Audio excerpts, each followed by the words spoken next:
Nandiyan na kayo na Latoret. Sa GC. Ayan. Pwede na tayo mag-start.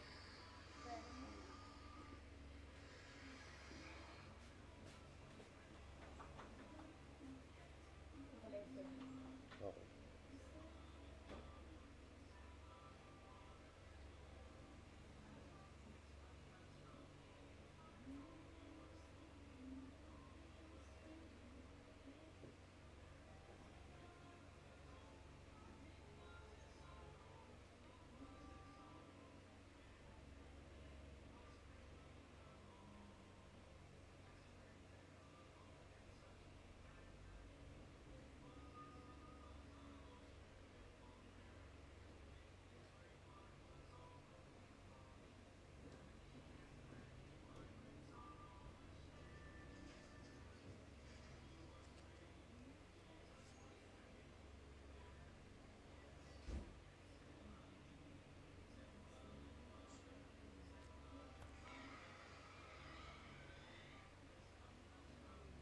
Okay, start na tayo mga kapatid. Papunta rin naman na yung ilan nating mga kapatid dito. Ano po? Simula tayo sa pag-awit natin. Katayin po natin itong As the Deer. Ayan.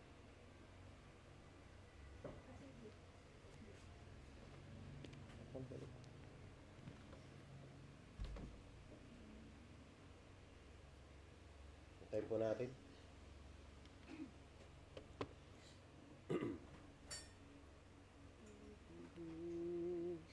Natin. As the my shield, to you alone may my spirit yield. You alone are my heart's desire, and I long to worship Thee.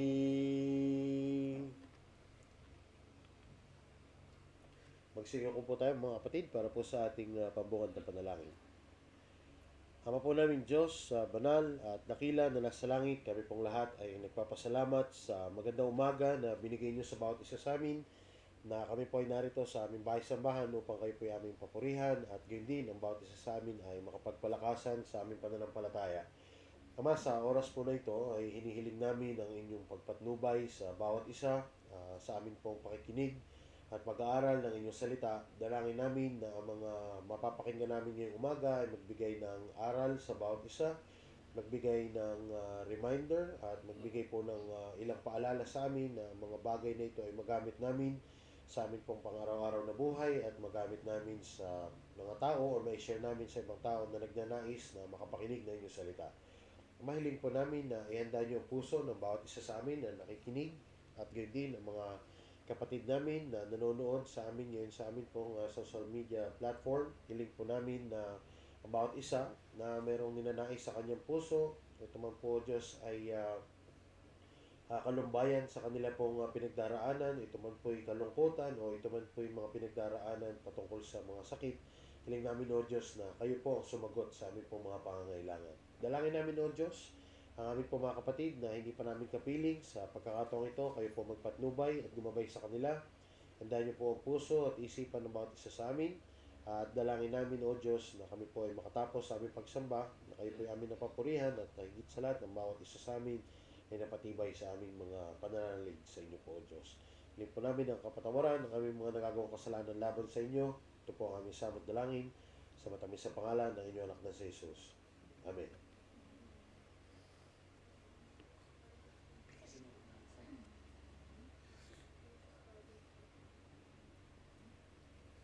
Kanta tayo isa pa mga kapatid bago po tayo dumako sa ating Bible study na pangunahan ng ating kapatid na Rons.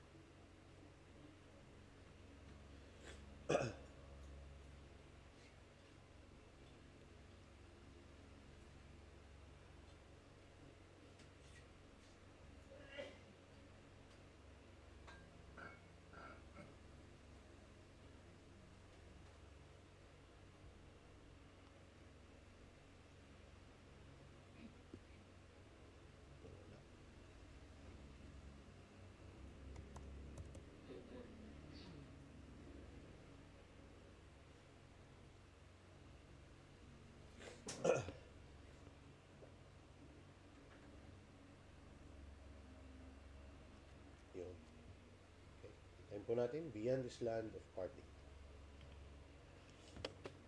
Nakita po natin, atin pong sabay-sabay awitin.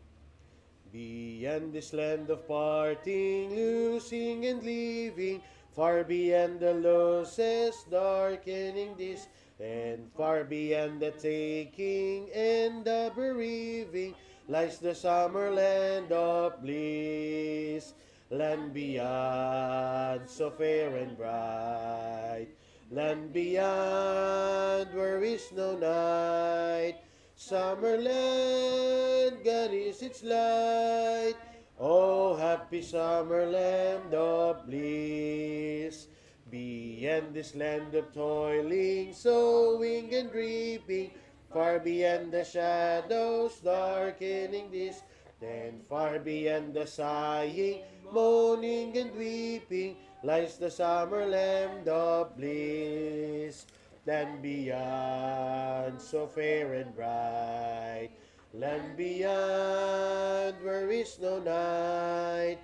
Summerland, God is its light. Oh, happy summerland of bliss. Beyond this land of waiting, seeking and sighing, far beyond the sorrows darkening this, and far beyond the pain and sickness and dying, lies the summer land of bliss. Land beyond, so fair and bright, land beyond, where is no night. Summerland, God is its light. Oh, happy summer land of bliss.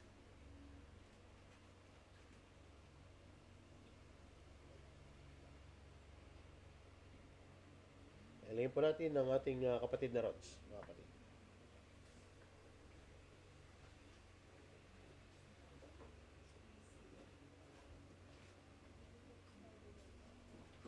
Good morning mga kapatid. Happy Lord's Day po sa ating lahat. So, pasensya na po medyo na-late kami na dumiretso yung sakyan namin bumalik. Anyway, so, good morning mga kapatid. So, yung topic po natin this morning, title is How to Be Good to Everyone and Everything.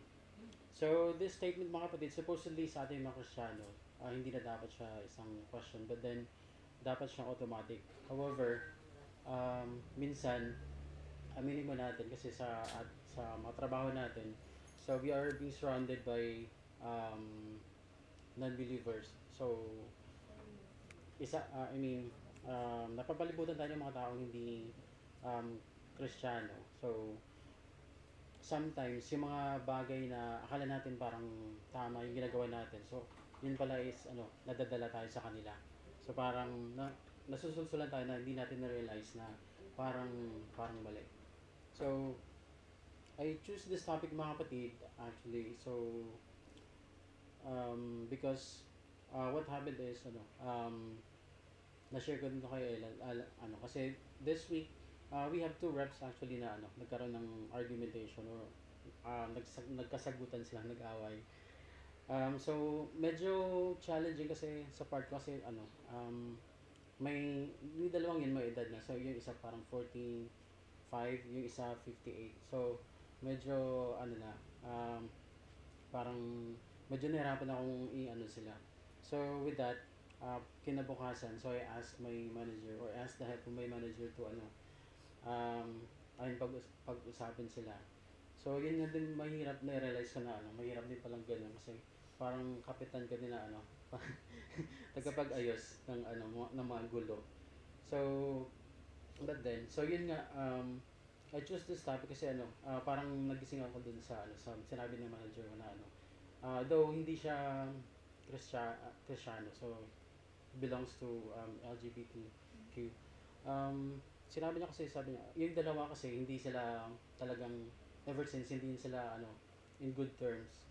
So parang nagkalamat na lang, and then during that time, so parang may pumutok na yung issue, so dun sila nagkasagutan. So yun nga, sabi ng manager ko na so bakit hindi kayo nag-usap sa work? So dapat may communication. So sabi kasi ng isa, we're not in good terms kasi. So pag may gusto sabihin yung isa, so pinapadaan sa akin. So during that time, kasi nag-CR ako dun, tapos pagbalik ko, nag-clash na silang dalawa. So, yun. So, yun yung sabi ng manager ko na siya daw kasi, even though na, siya, hindi niya gusto yung mga tao, so but he doesn't have any choice to pakisamahan niya yung lahat. He needs to do good para, para sa work. And then, however, during sa work, so kailangan niya maging mabait, maging okay sa lahat for the work. But then, paglabas niya sa work, so, may option na siya kung magiging okay pa ba siya sa mga taong yon o hindi. So, meron siyang option. So, napatan ako dun na oo nga so, but then, sa kanya kasi, so, may option siya sa paglabas ng work na parang hindi na siya maging mabait. But then, tayo mga Kristyano, so even inside and outside of the work, so kailangan nating maging mabuti sa lahat. So, yun lang naman yung story na nag-come up yung bakit ko siya napili. So, yung verse po natin this morning came from Romans 12:21. So, do not be overcome by evil, but overcome evil with good. So, this verse, mga kapatid, so reminds us goodness is more than being nice. It means, mga kapatid, na to be overcome by evil means so letting evil control your response. So, allowing hatred to plant seeds or more hatred. So, returning insult for insult, harm for harm. So, ito mga kapatid, sila nagre-remind sa atin na whenever meron tayong hindi or meron tayong galit, so it actually depends us on how we respond. Like for example dito, if someone slanders you and slander them, or if someone slanders you and you slander them back, so it means that you've been overcome by their evil. So ibig sabihin, so pag ginawan tayo ng mali sa work and then gumanti ka din ng mali, so ibig sabihin nanalo yung evil or yung kasamaan.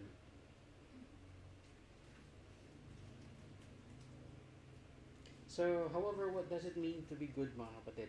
So, ano bang ibig sabihin ng pagiging mabuti? So, sinasabi na goodness reflects God's nature. According to Psalms 145, verse 9.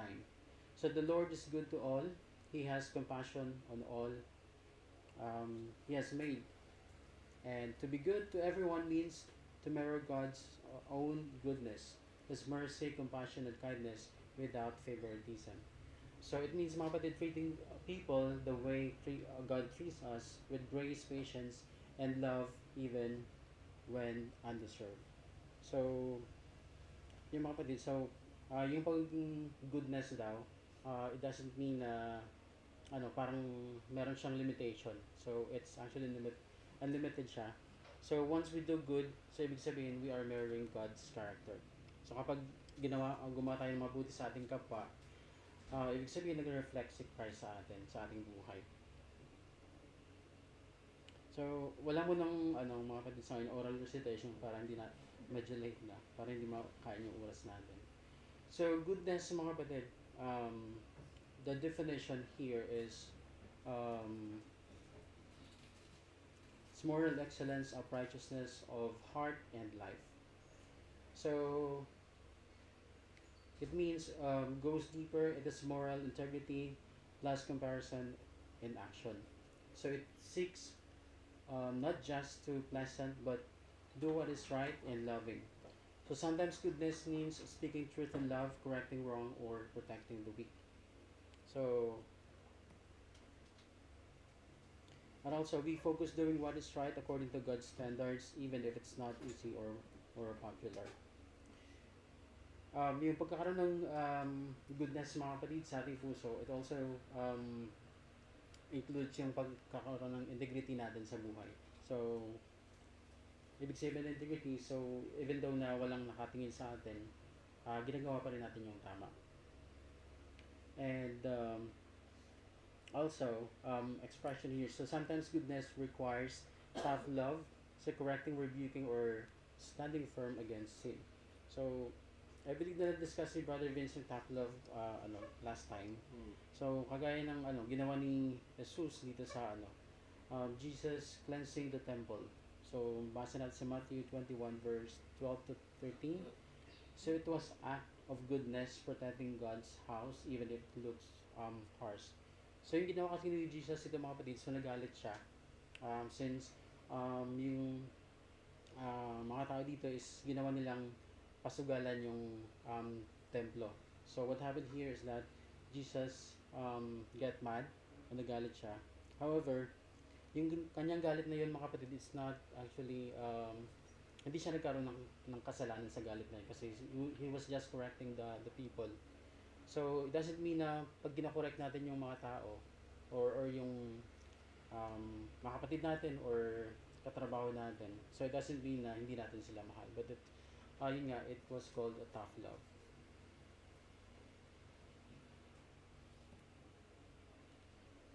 And being good to everyone mga kapatid. So ibig sabihin sa mga tao. So yung verses natin po dito, Luke 6:31. So do to others as you would have them do to you. So nakakabulol. Um,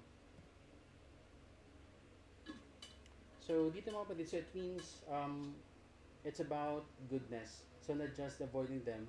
So it doesn't say na don't do to others what you don't want to do to you. Um, yung kasabihan nga ni Confucius na ano, parang negative yung connotation doon. Pabaliktad. But then dito kay Jesus, do to others as you would want have them do to you. Lagi nabubulol dito. So, dito mga kapatid, no? So, yung connotations dito is positive.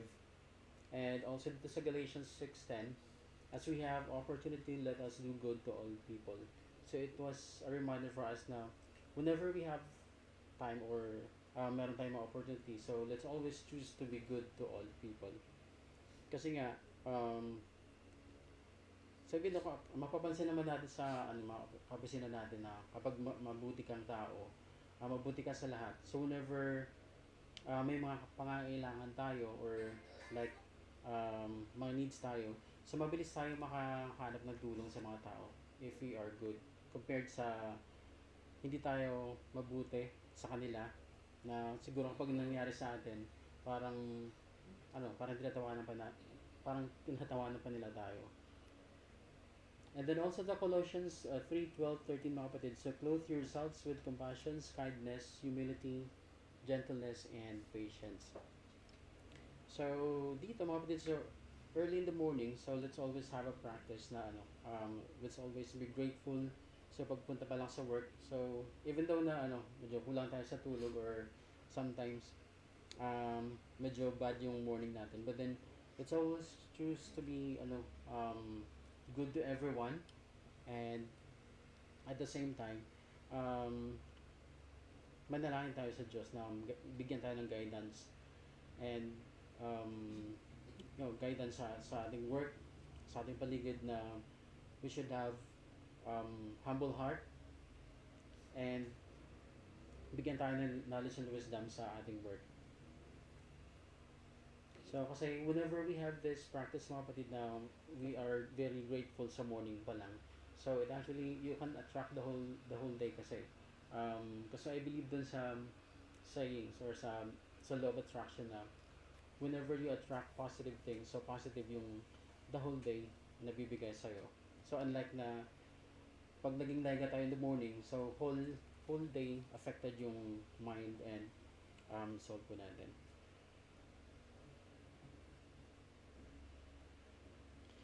And also, so goodness is for everyone, so no exceptions.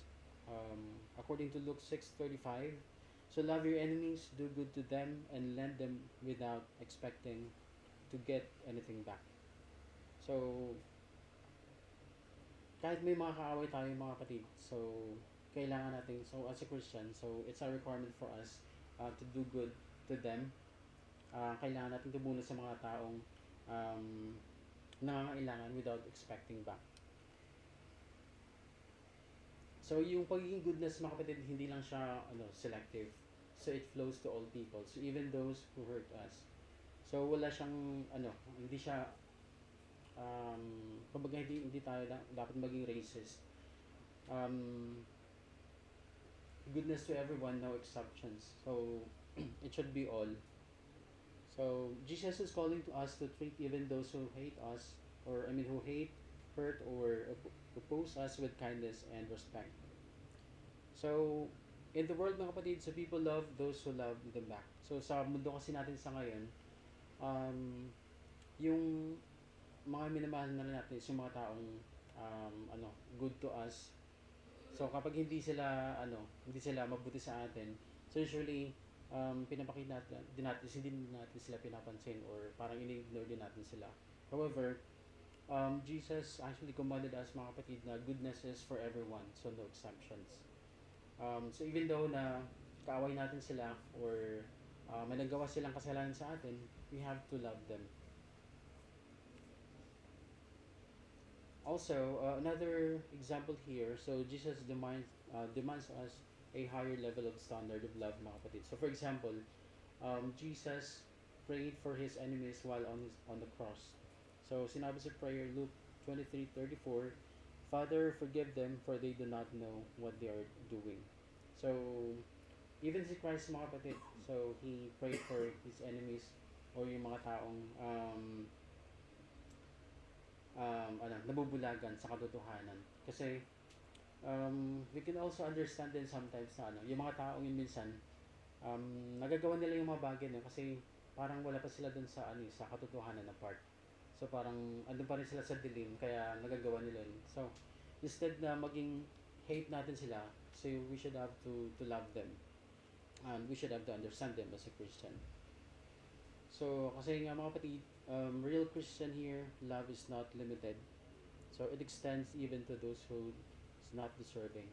So kahit yung mga taong hindi deserving sa pagmamahal natin, so as a Christian, we need to love them. So sinasabi din dito na yung goodness, it doesn't stop at family, friends, or those who treat us well. So being good to everyone includes yung mga strangers, the needy, the enemies, and the fellow believers mga kapatid. So yun, goodness is for everyone, so no exemptions.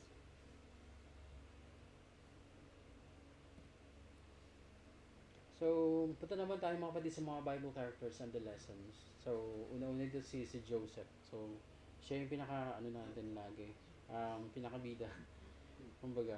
So kahit kasi dito si Joseph mga kapatid, wronged by his brothers, Joseph forgave them and provided food during the famine.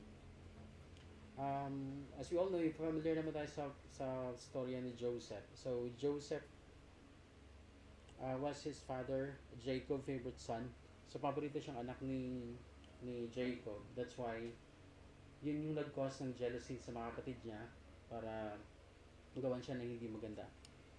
So his brothers mga kapatid plotted to kill him but instead sold him into slavery in Egypt. So yung mga kapatid niya is actually planning to kill him. However, yung isang kapatid niya sinabi niya na instead of patayin siya, so ibenta na lang siya sa na magiging alipin. So kasi before, di ba pag binenta mo yung isang tao, so magiging alipin ka.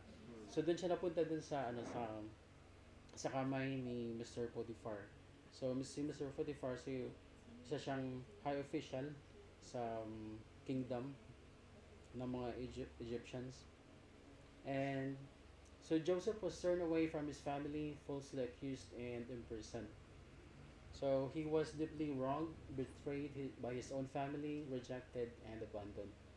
So yung kalagayan dito ni Joseph ang kapatid, kung isipin natin, so he was betrayed by his family, ginawan siya ng hindi maganda.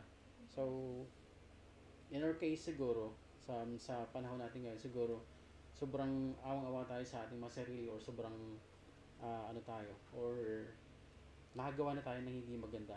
However, dito si Joseph, he remained faithful sa Diyos. So through God's providence, Joseph rose from slavery and prison to become second in command in Egypt. And God gave him wisdom to prepare Egypt for coming famine. When famine struck, so people from many nations came to Egypt for food, including Joseph's brothers.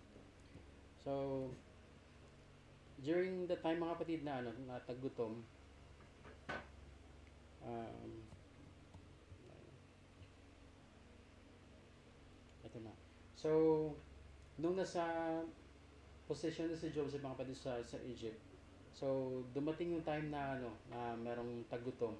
And then, ay kanya mga kapatid sa pumunta siya sa Egypt, pumunta sa Egypt para maghanap ng mga food. And then, hindi na nila na-recognize si Joseph as kanilang kapatid.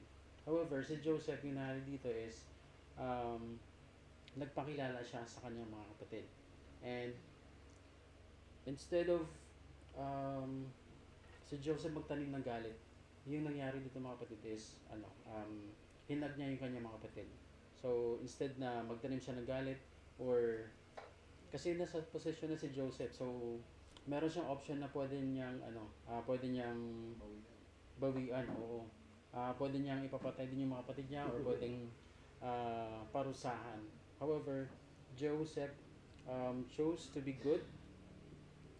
So, binigyan niya pagkain yung mga kapatid niya at ang kanyang pamilya, kanyang ama, which is Jacob.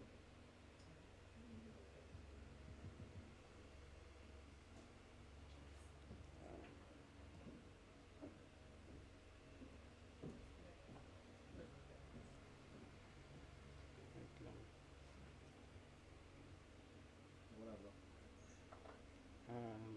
Hindi ko mas ko baba. Pero, Asan siya?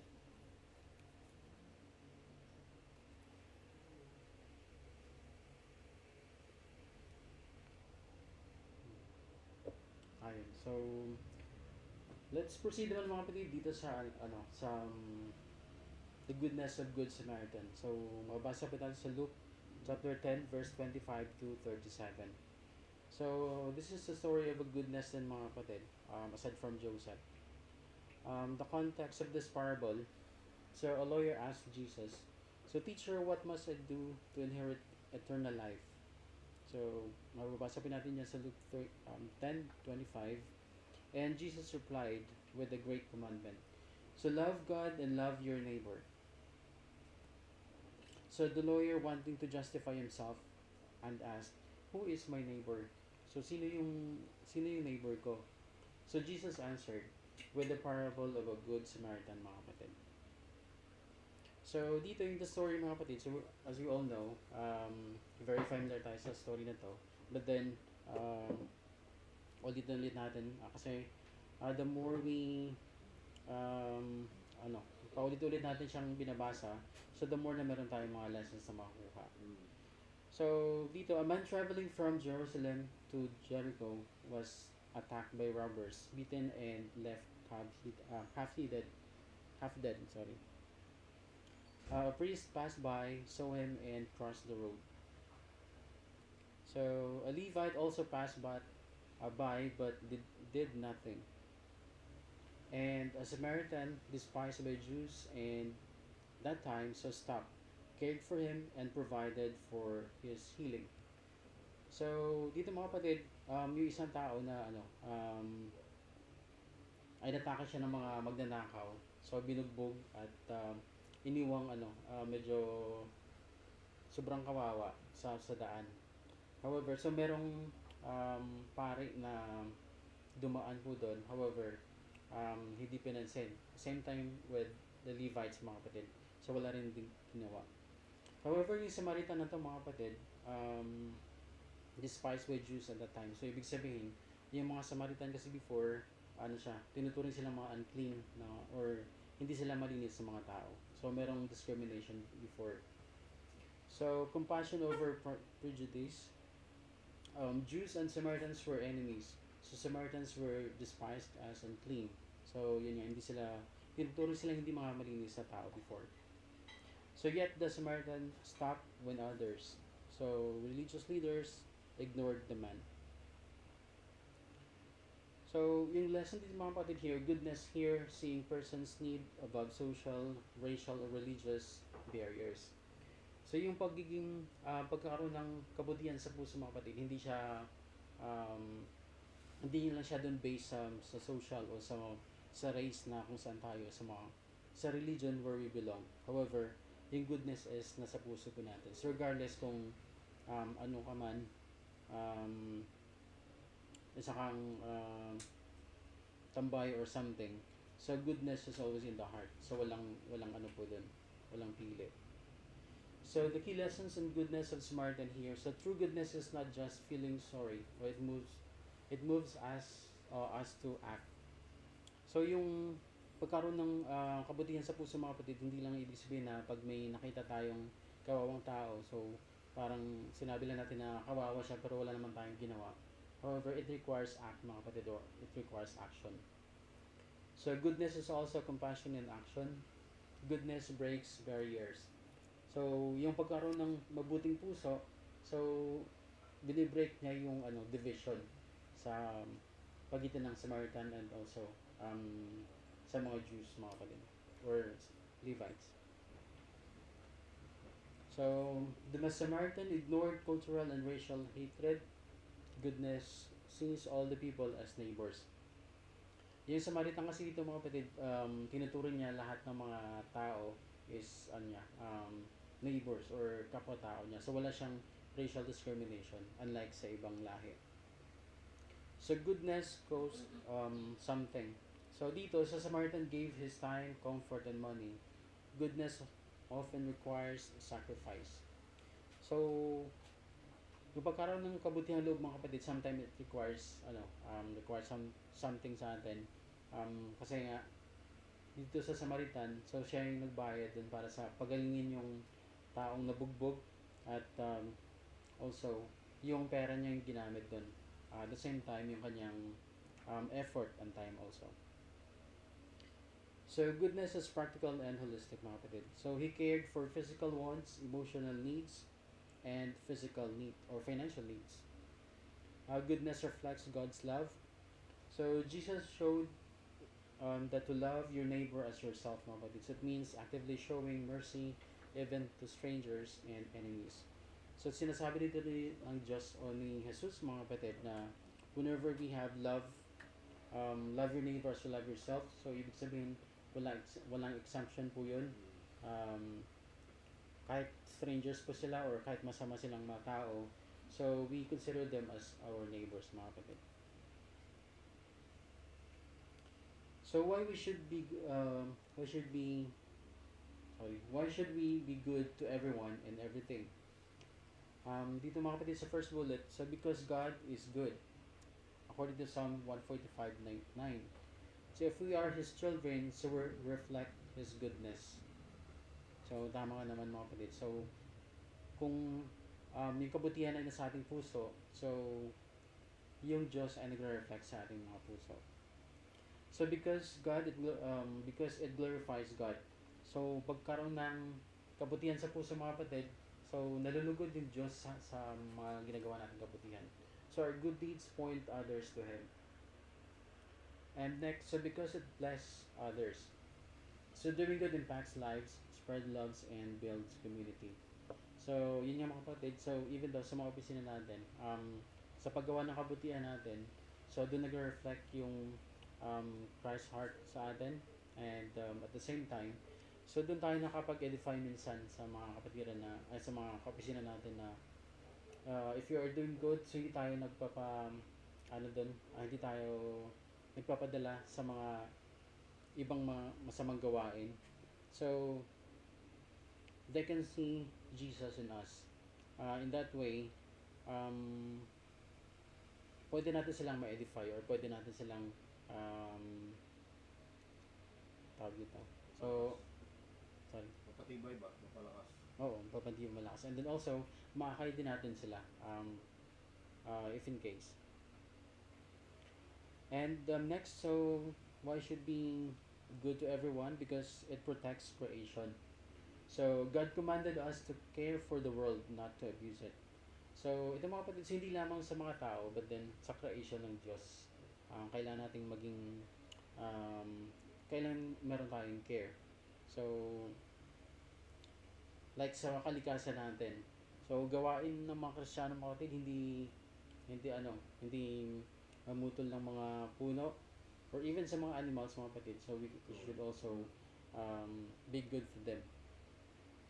And ayun, also, um, yun nga sa paglabas natin kasi marami tayong nakikita minsan.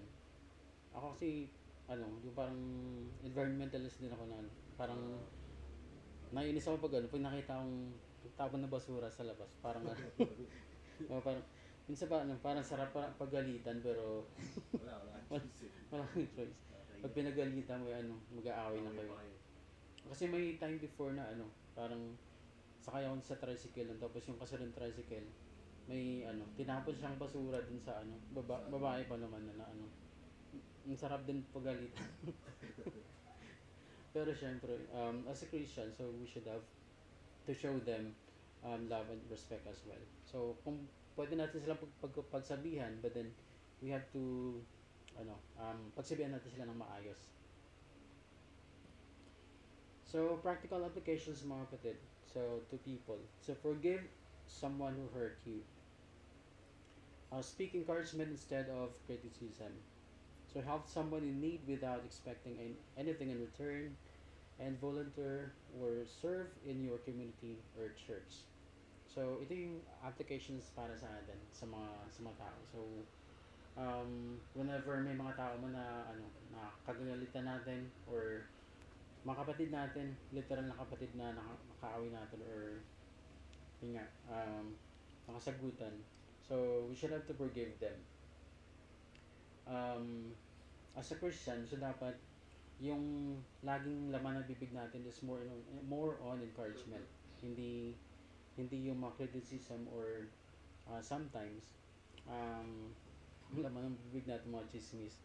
So kasi yun nga minsan sa opisina parang hindi kasi natin namamalaya na minsan may yung opisina may bubulong sa tapos chinichismis yung iba. So parang minsan sumasagot ka din doon. So hindi mo namamalayan na chinichismis mo na rin yung yung kaopisina natin na iba.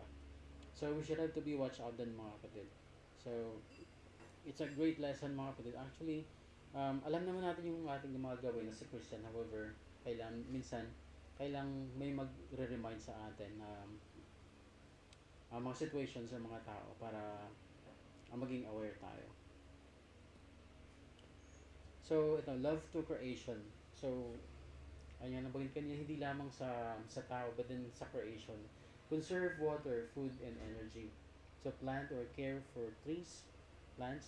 So, treat animals with kindness. So, keep your environment clean. So, kasama din pala yung mga kapatid sa pagiging being good. So, yung environment natin. And also, treating the animals. So, ako guilty din kasi minsan sa animal kasi yung pusa namin sa bahay sobrang kulit minsan na napapalo. Pero yun din. Saka yun sa mga animals sa ipis ba? Sigdo pa tayo. Rowell bitaw yun eh. Paano ba Yun yun.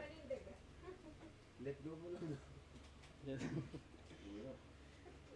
Kasi kapag kasi yun nga, sa ipis siguro, kailangan, it's a lesson for us na maging malinis lang siguro sa environment para hindi, kasi yung mga ipis, naman sila sa mas prone sila sa madumi. Kung malinis yung bahay natin, hindi naman siya, ipisan din. So, next reflection questions mga kapatid, sa last na to. Who in my life needs forgiveness or kindness this week? So, isipin natin sino yung mga tao na kailangan ng forgiveness ko. Kasi, even though na hindi sila worth it ng ating forgiveness, but then, let's forgive them for ourselves na lang. For the peace. Kasi nga hindi naman tayo maging tahimik kung meron tayong dinadala sa buhay. Hindi natin sila pinapatawad. And the next, what resources like time, money, environment am I misusing that I should manage better? Next, so which Bible characters example challenges most live out goodness? So, out of doon sa mga na example natin or sa iba pang mga Bible characters, so sinong gusto natin or maging idol natin sa pagkakaroon ng goodness in heart? And how can my goodness influence my family, community, and workplace? So, ito mga kapatid, so it's a reminder for us na um, being good to everyone, and actually, it brings us more blessings from God. So, pag nagkaroon tayo ng if we are good to everyone, so more blessings will be coming from us. I mean, will be given to us by God. So, yun lang mga kapatid, any questions or may mga additional pa ba?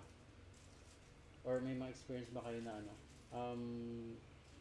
you're doing good, however, o may mga experience kayo na sa kaopisina natin na like, so ginagawa mo yung kabutihan but then yung balik sa atin is um, hindi mabuti and then ano yung naging reaction natin nanatili ba tayong Kristiyano or we respond them back kagaya din ng parang may ganti tayo.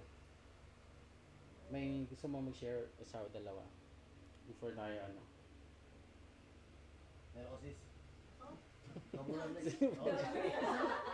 siya lang siya. Before, nung teacher pa ko, hindi ako madaling humble. Siyempre, kung anong tama, i-insist ko. Pero ngayon, na nasa baba ako, yung isang psychologist sabi, bakit pinili mong sa baba? Pwede ka naman dito. Then, no choice ako doon ako nilagay.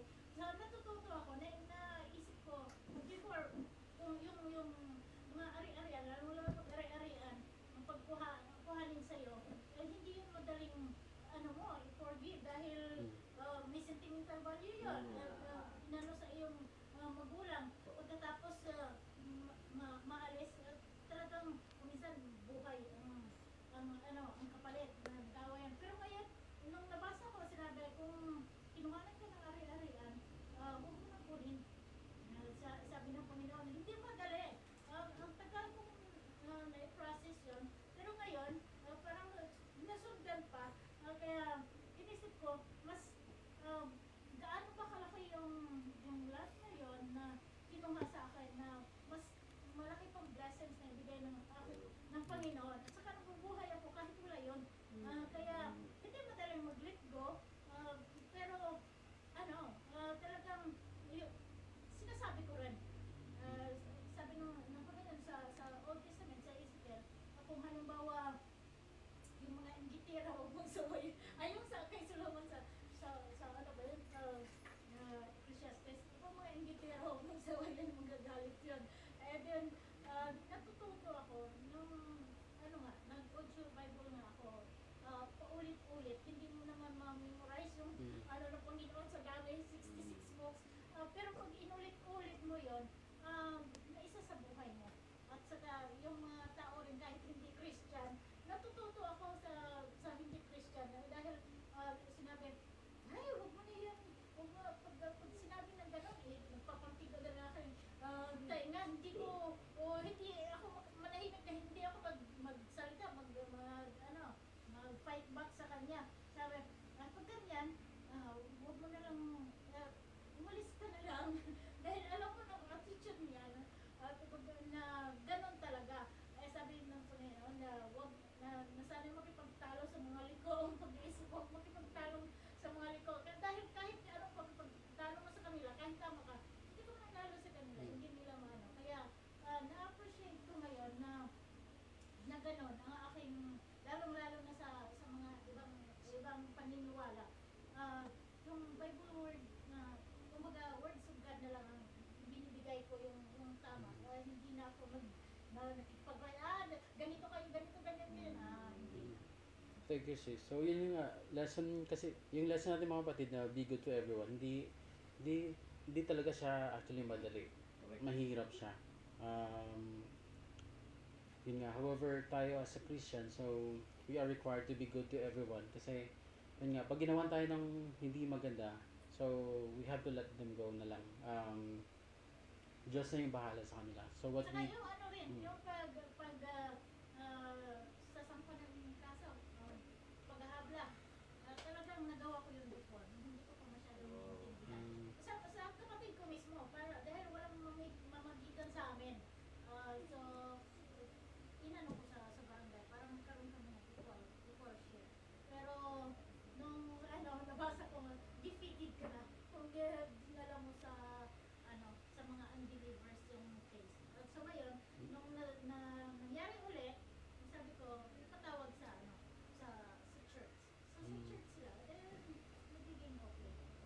So, pag mga ganun siguro, kailangan natin manalangin palagi na bigyan tayo ng guidance kung ano gagawin natin.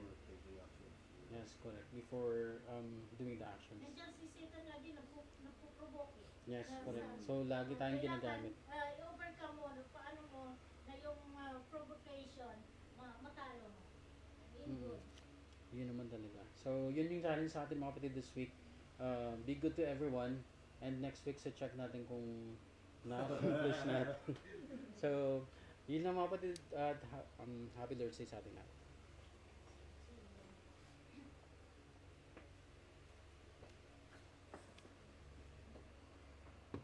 Yun, maraming salamat Brother Ron sa pagbahagi ng Bible study sa bawat isa patungkol sa pagiging mabuting isang mananampalataya.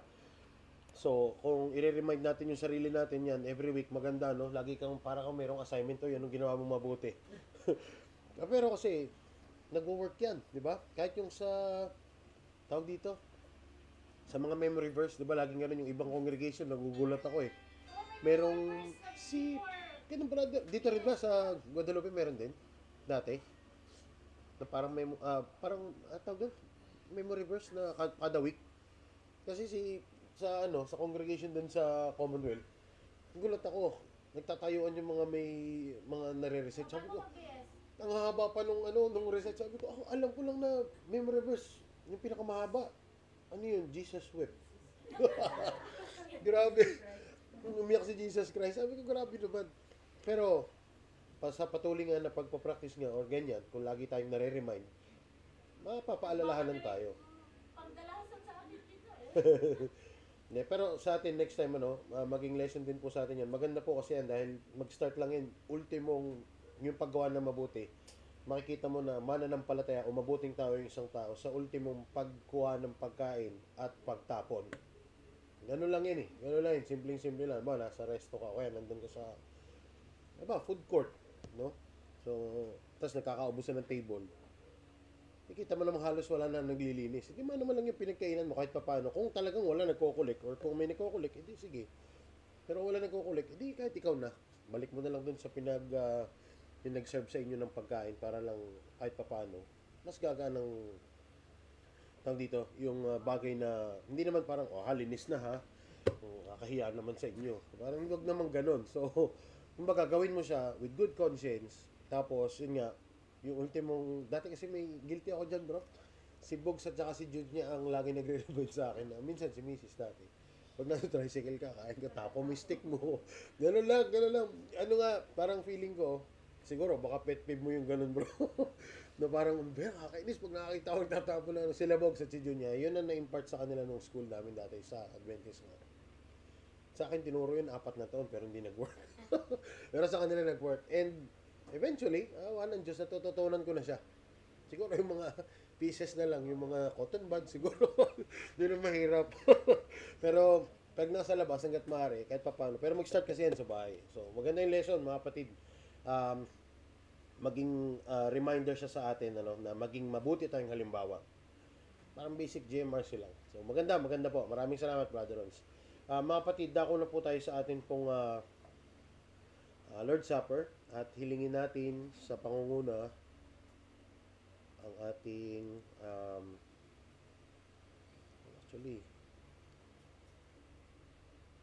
si Brother Ron. Hilingin natin ang ating kapatid na ron sa paglilid sa prayer para po sa tinapay at sa katas naman ng ubas, hilingin natin si Sean.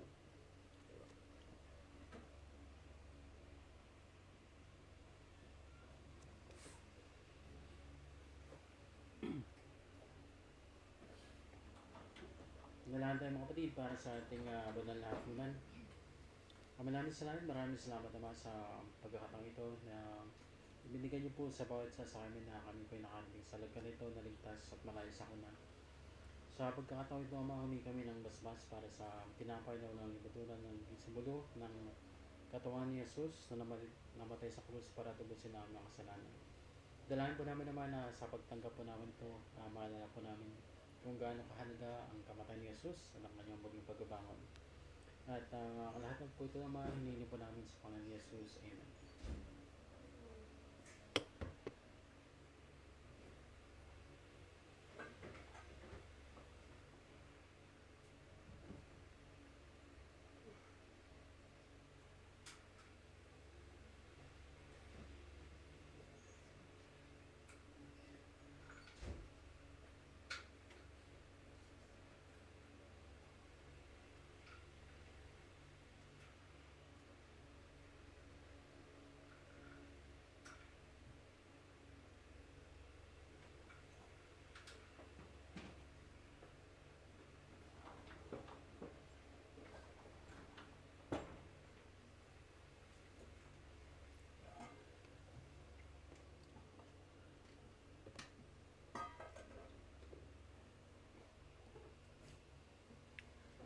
Magdasal po tayo para sa katas ng ubas.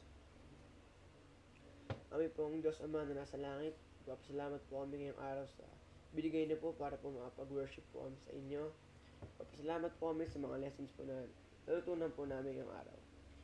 Nawa po sa pagpartake po namin ng katas ng ubas na nagsimbolo po sa dugo ni Isa Cristo ay tumatak po sa puso't isipan namin ng pagkamatay niya dahil sa gawain na ito ay nasave po kami lahat sa kasalanan. Patuloy pa po kami nagpapasalamat po sa mga biyaya po na natatanggap po namin sa pang-araw-araw po namin. Sa pangalan po ni Jesus. Amen.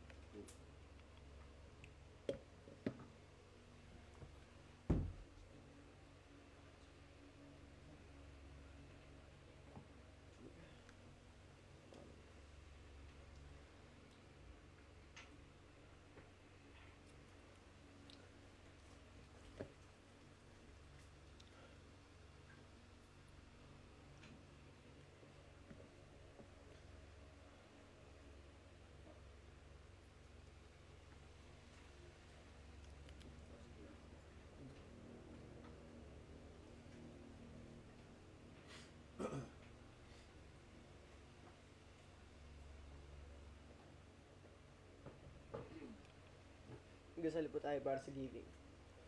Diyos naman po nasa langit, ipapasalamat po kami ngayon. Nagtipo-tipo po kami ngayon sa bahay-sambahan na to. Nawa po sa pagbigay po namin ng giving po namin ngayon ay gawin po namin to na may pusong tapat at bukal po sa puso na. Nawa po ang mga bibigay po namin na to ay makatulong po sa mga nangangailangan pong kapatid at sa bahay-sambahan na po ito para po makapag-improve po ang bahay-sambahan na to. Nawa po ay i-bless na ba po ang mga trabaho po na isa't ng mga kapatid po namin na ito para po patuloy pa po sila makapagbigay po at makatulong po. Sa pangalan po ni Jesus, Amen.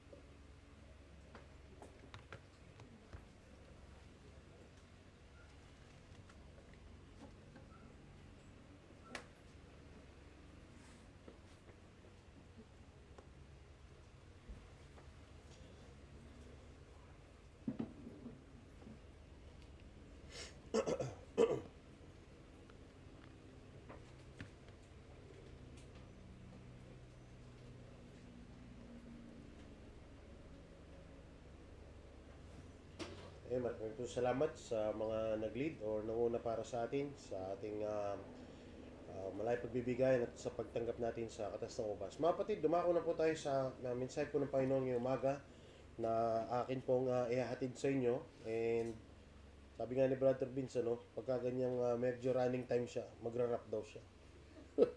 Dahil may sa atin si Brother Vince, wala kasi siya, nandun po siya sa kabilang congregation. At tayo po ang naatasan ngayon na mag-speak ngayong umaga para sa atin. Lagi kayo mag-smile dyan, mga kapatid. May camera tayo dyan. Pag natutulog, huli kayo. Na-joke lang. Ayan. So, muli po, ang atin pong tatalakayin naman ngayong umaga. Kanina, ganda ng Bible study patungkol sa pagiging mabuti. Lagi ko rin iniisip kung paano kagawa ng topic dyan. Medyo hindi ko lang siya mabend pa minsan dahil yung lagi kong sanay na preaching is yung parang yun lang, gawa ka ng buti.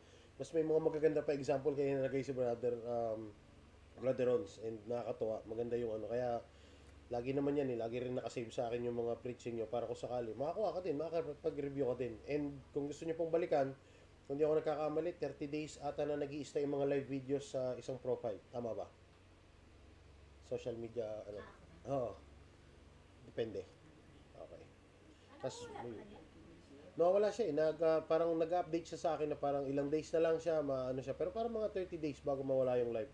Kaya nag-iisip din po kung ano pang way para halimbawa, matry natin. Try kong i-save, tas upload sa YouTube. Mas maganda kasi pagka nasa YouTube, talaga mababalikan mo. So, try natin minsan i-record, pagandahin pa natin yung setup. Anyway, good morning ulit sa ating lahat, mga kapatid. Try ko pong tagalan itong aking turo para sa inyo, para lalo tayong maging gising, ito po, i-open lang po natin yung ating topic for today. Yeah. Okay. So ito po, ang ating pong topic today ay actually ano na siya, naglalaro na siya sa isip ko before pero na-trigger mula nung may kaibigan ako na kaibigan, kaopisina na nagsabi sa akin after nung conversation namin ng chat. Ito, nothing permanent except change. So kung nanonood man ngayon ang aking kaibigan na si paring Eric, ito ay sa iyo nang galing kapatid. Thank you sa pagbahagi. Ito lang po, simple lang. Minessage na lang sa akin yung halimbawa, ganyang style lang ng screenshot. Nothing permanent except change. So ito po ang topic natin ngayong umaga mga kapatid. Ito po ang ating pagninilay-nilayan. And nais ko pong hingin ang inyong atensyon at ang inyong cooperation para yung ilan makapag-participate. No? So may ilang participation po dito eh. So ilang slides lang po ito mga kapatid. 10 slides lang ito. So introduction. Ano daw pong sabi? Remember the first cellphone you ever had. Yan. Maybe it was big and heavy just for calls and texts. Then, later came touch screens, apps, faster internet, and now almost every year, there's a new model. Tapos ano yung huling sabi? What was once the latest quickly becomes outdated. Bakit? Bakit?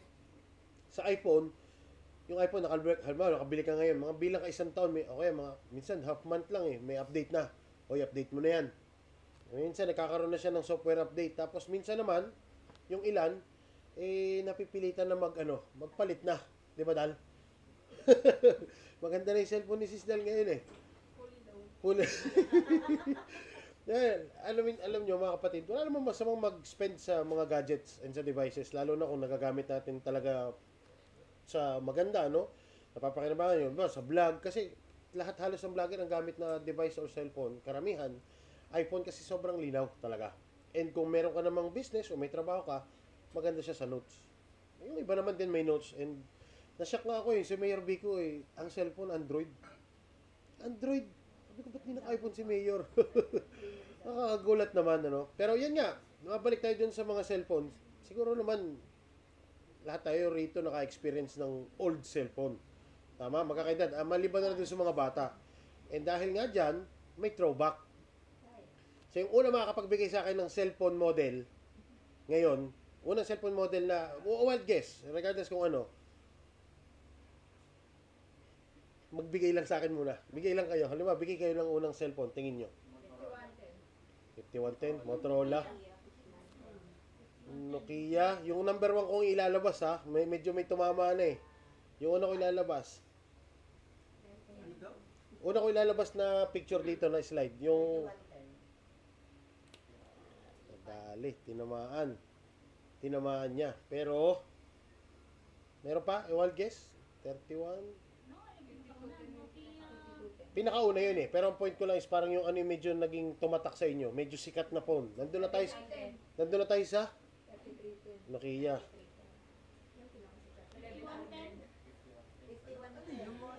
Anong model yan? 3210. Yan. 3210. Tawag dyan. Pero tawag dyan, pan-touching talaga. Kasi kahit anong bato mo dyan, buhay pa yan. Pag ibinato sa ulo mo yan, hindi ka manghinayang, ibukol pa. So, napakatibay po, ano? Sino nagsabing 3210? Ikaw ba? May chocolate ka. Ako pala. Sinabi mo din Diba? Ano daw pong sabi ng model? 3210. Ang model na yan, tapos, ang release date niyan ay March 18, 1999, nung in-announce siya, na-release pala siya 1999, yan. Spring, early summer. So, halos lahat ng tao nun meron. Tapos, nauso pa yan dati na yung mga ganyang cellphone, actually, late na pala yung mga sumunod na cellphone na pala, hindi pala yun. Yung nalalagyan mo ng mismong picture mo, ilalagay mo sa loob ng screen. Para yun yung pinaka-background mo. Ang kulit nga. So, napakaganda. So, siguro naman, yung kasunod na cellphone nito, alam nyo na. Nandun pa rin tayo sa Nokia. Hindi pa rin touchscreen. May sinabi na si Luella kanina. And dahil dyan, meron ka rin chocolate. Sabi ko sa inyo, maging attentive kayo 3310. Oh, anong game natin dito? Yung snake. Snake and isa pa, medyo Space Impact. Oh, naalala nyo? Buhay na buhay tayo dyan. Kasi yan ang mga gumana nun eh. Yung pinakadulo. O, diba? Yung mga boss. Maraming level yan. So, ito po model na ito ay 3310. So, tingnan nyo kung gaano kabilis ha. So, 1999, the following year, may kapalit na siya agad. September 1, 2000, ano na siya, na-announce na. O, maglalabas na kami, magre-release na. And, nailabas na siya late na 2000. So, parang siguro, kung September siya in-announce, possible. November, December, mga ganon. So, lumabas na siya. Ito biased ako kasi puro sa akin lang to eh.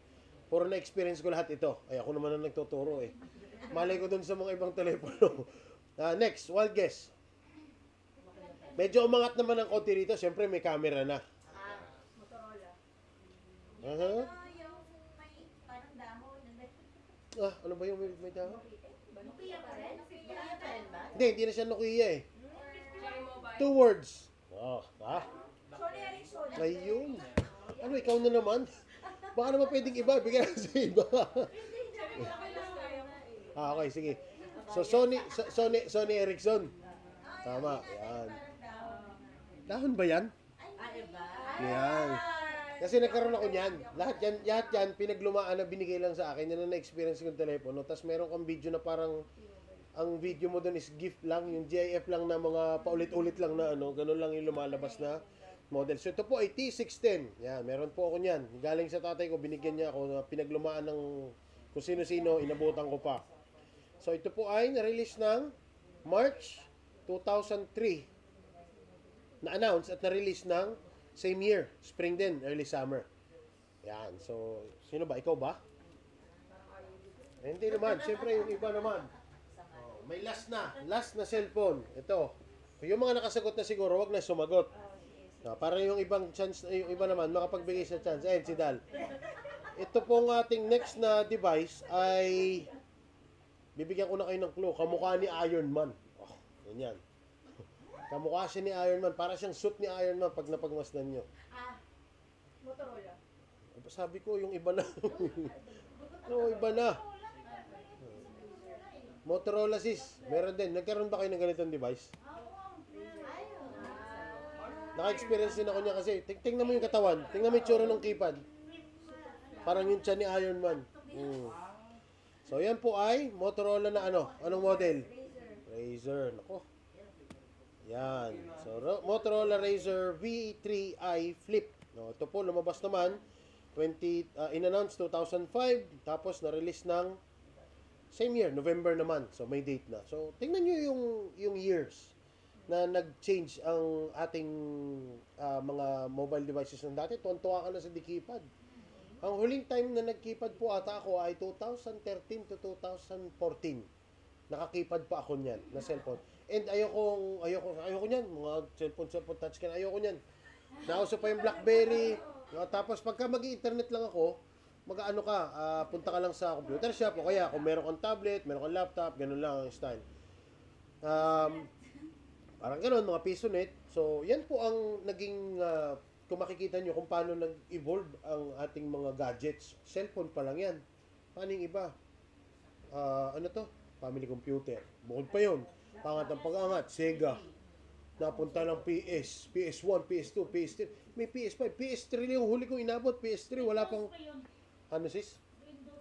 Oh, yan, pati yung tawag dito, yung mga computers, mga sobrang dami na pong lumabas. Ngayon nga, 80s yata yung unang lumabas na computer, pero parang hindi ko alam kung... Wala. Friendster pa, sipin nyo, pati social media nun, walang TikTok, walang Friendster, ganun lang. O kaya, meron pang iba, MySpace, yan. Tapos yung mga tao na nagamit, Ymail. Yan, Yowchat. So, ang dami po, no? So, kung makikita nyo, laging may pagbabago, no? So, ganun din, mga kapatid, yung ating tatalakayin ngayon. So, hindi na tayo nakatutok sa cellphone. And yung sa mga walang chocolate, sorry na lang kayo. Ano, sis?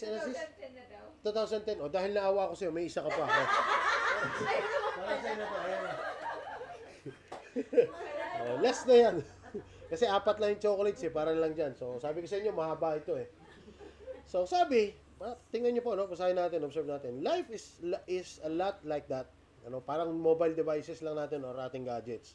Always changing, always updating, and feels new and exciting. So, today, that can fade tomorrow. But, in the middle of all these changes, one thing never becomes outdated.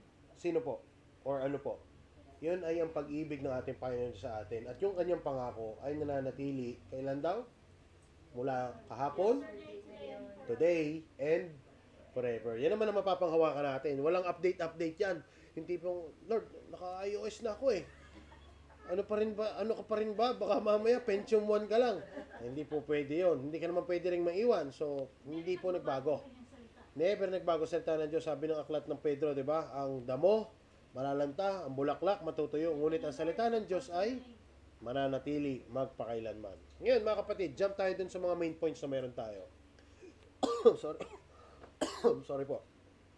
Number 1, change in our personal lives. Bakit? Tingin nyo bakit? Sabi, our health and strength are not permanent. One day, we're active. Another day, we may be weak. So, friendships as well, and relationships, basahin natin, may grow or fade. Life events like marriage, having children, moving homes, even loss of loved ones, remind us that nothing stays the same. So, gaya nung una, jump muna tayo bago tayo sa application. Yung sa number 1, health and strength.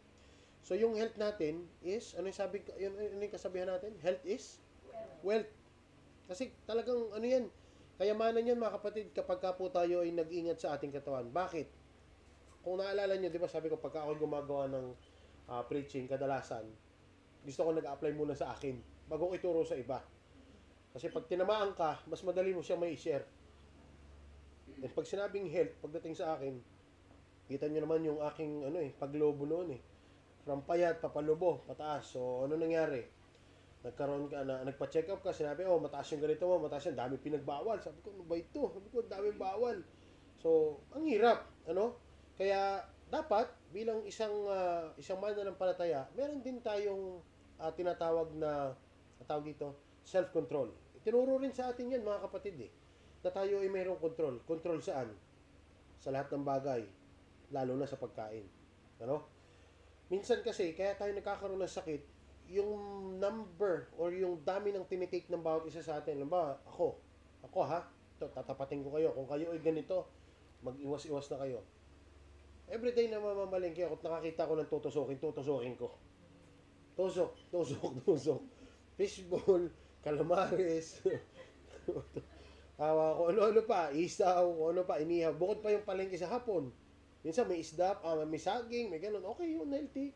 Pero kadalasan mga makukolesterol na pagkain. Alam niyo pa yung 3-2 na 8-5 na ngayon, parang mahal na ngayon eh. Hindi na siya 3-2, 5-6 na ata, parang Bombay na rin. So, may mga ganyan po, baga, tas minsan may pares. So, mag-halo-halo. Delikado mga kapatid. Maminsanan ka, kuha ka lang, isang beses sa isang buwan, o kaya isang beses sa isang linggo, kung talagang hindi mo kaya, sanay ka, pitik-pitik ka lang, pero yung sobrang daming intake niyan mga kapatid, magkokos po ng masama sa ating katawan. Pwede kang magkaroon ng fatty liver. Pwede kang magkaroon ng mataas ng kolesterol. Ano pa? Heart disease. Pwede yan. Ano pa? HEPA. Kasi sinawsawan mo pa. Ano pa? Sugar, tataas din. Lalo na kung mahilig ka sa palapalamig, panay ang palamig mo, panay ang, soft drinks mo. Yung maminsanan nga, sabi ko, minsan lang na uminom, once a week ka mag-soft drinks, tikim-tikim, okay lang, ano yan? Every Sunday, yun na yung, cheat day mo, sabi ni Brother Rhodes eh. So, pwede, pero hindi pa rin madami. Kasi the more na madami, delikado. So, yan yung number 1. Sa pagkakaibigan at sa relationship, ano po? Unang, sipag Una, di mo ako sinasagot Nung ba't tumatawa, Alex? Nung naging kasal na tayo, sumalbahe ka na. Bakit? Kasi, alam mo, hindi na kita iwanan. Totoo ba yan? Totoo ba yan, sis, Brad? Kasi sa akin nag-work Ganun daw pala talaga. Dati ang bait ko raw, tapos nung katagalan, ngayon nananagot ka na. Dati hindi mo masagot yan. Nakuha mo na kasi yung gusto mo. Alam mo hindi ka naiwalay kasi nakatali na sa'yo. Ako nagbago, tapos ikaw hindi. Ano ba yan? So, mahirap, no? Sa friendship, minsan mga kapatid, akala nyo laging okay lang eh. Pero susubukin kayo ng panahon na may makakaaway ka. And hindi mo rin minsan alam na yung kaaway mo pala, siya rin naman ang magiging mong best friend. So, kita nyo po yung change, yung pagbabago sa mga bagay-bagay. Wala talagang permanent eh. Ano? Hindi yung laging permanent. Isipin mo, buong pagsasama nyo mag-asawa, puro saya. Parang malabo naman yun.